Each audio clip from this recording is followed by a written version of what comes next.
This is Andi Purewal for Boxing News. I'm joined by trainer Ben Davison here on Friday night in Liverpool. Ben, firstly, how are you with the exception of what we're about to come on to? Yeah, not too bad, thanks, mate. You?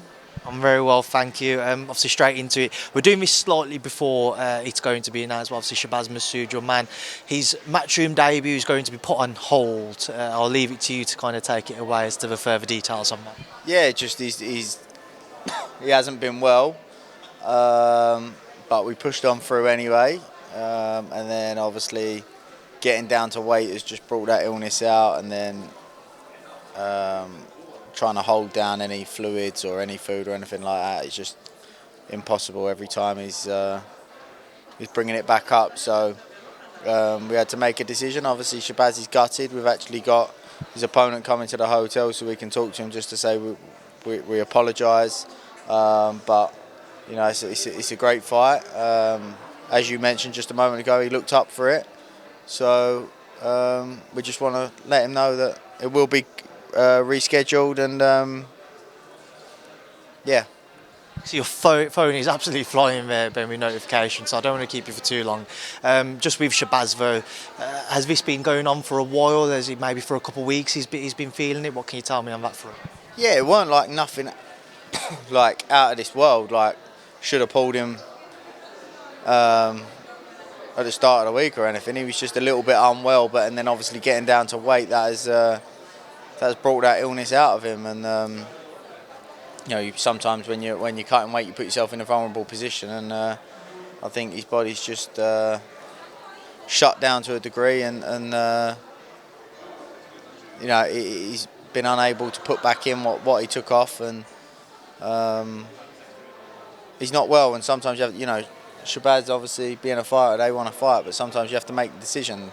Obviously, I've not wanted to travel all up to Liverpool to not have the fight take place, but sometimes you have to make the decisions, and the tough decisions, and that's unfortunately what we've had to do.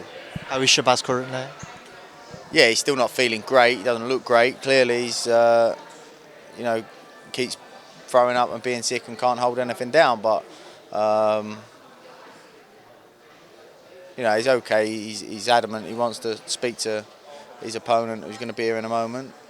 Tom Dallas has just arrived. All right, Tom. Just so that he can speak to Sam Martin and, like I say, confirm that the fight will take place, etc., etc. Obviously, we all wish Shabaz the best with his quick recovery and swift recovery. On that note, just moving away from just a couple of the topics, just to get your thoughts on, Ben. A couple of weeks have passed since Leigh's victory versus Josh. Have you kind of looked back over things since? Not overly, to be honest.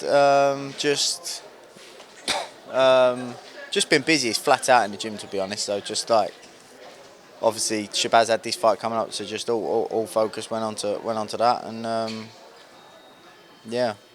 We've obviously seen Leigh's now officially vacated that WBA title.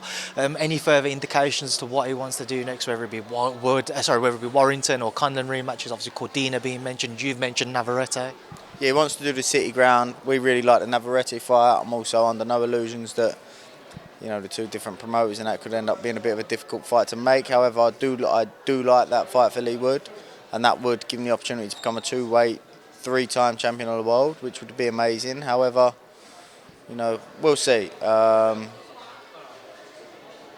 We'll see. So the main goal for him is the City Ground. So I imagine you'd need a domestic name to sell more of the City Ground as opposed to Navarrete. But on the fighting standpoint, would you say Navarrete as a team is maybe the one you'd like more so than those others mentioned? Yeah, I'll probably say so, yeah. Just moving away from him again, Jordan Gill, obviously I know that he was helping Leigh Wood in camp for the preparation of Josh Warrington. Just in an interview with Dave, he said that they're not working together anymore. He mentioned your time with him, him helping Leigh.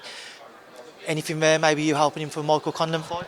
No, he's been down, like you said, he helped Leigh Wood out for a bit of sparring, and he's come down and sparred with some of the lads. You know, he's got some of the lads in the gym that's actually now sparring him to help him prepare for his fight. But no, he's working with his dad, and you know, it's a good fight, really good fight. Do you have a new heavyweight in and amongst your pro rota? No, nothing's changed since the last time we had this conversation? I don't think I asked about it last time, to be fair. Sorry, no. Well, since the last time I was asked about it, nothing's changed. Away from him again, obviously Pat McCormack's up here this week, would have been here to support Shabaz if he had fought tomorrow. How's he looking, obviously, ahead of his his headline bout in Newcastle? Yeah, good. Preparation's going well. So it's just tickling along. A fight announced today of one man you used to train, Leigh McGregor versus Isaac Lowe. Get your thoughts on that. Yeah, two men you used to train. Nah, do you know what it is? They're two really, really top lads, and it's a really, really good fight. That really good fight. So I wish them all the best, and I hope they're earning some good money. And two really good lads. So I'm looking forward to it. I won't push you for a prediction on that one because I don't want to land you in any hot water. But somebody who I don't know. Do you still work with Devin Haney? Yeah, we still do bits with Devin. Yeah, obviously from a distance, but we still do bits of work with Devin. Yeah, for sure. So Devin's getting ready for that Regis Prograis fight. They had the announcement press conference a couple of days ago. Just talk to me about that one, please, Ben. What are you expecting from it? The challenges that Regis will pose to Devin? Yeah, I mean, I think it depends. I don't know what Regis is thinking. I don't know if he's thinking I'll be able to stand off and play the long game with Devin, or if he thinks, he'll be able to physically get on top of Devin. So, but either way, Devin will be prepared for whatever approach that Regis brings, and I think it'll be a convincing victory for Devin. I truly do. How much of a benefit do you feel the extra £5 will be to Devin? Yeah, for sure. I mean, we've actually just been talking about this here. Funny enough, with Leigh Wood. Obviously, I think it's only £4 there. But if you move up a weight and you start to think, right, now I've got £4 this side of camp to be a bit heavier, you've now put yourself in the same position. You're not really any better off. However, if you go into it and go, I've got £4 better off this side of camp, in a sense of when I'm losing the weight to make the weight, the final part of it, then you haven't got to take off that last £4. But if you use that £4 to be heavier earlier on in camp, and then obviously you're actually not at a benefit.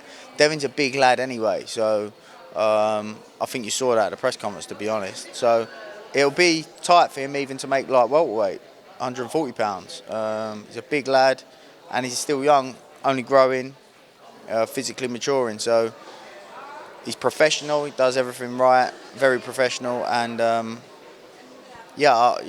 think there'll be a shock when it comes to the size difference between the two of them on the night, even though Devin's the one coming up in weight.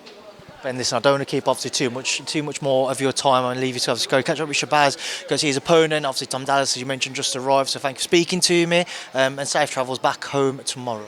Thanks, mate.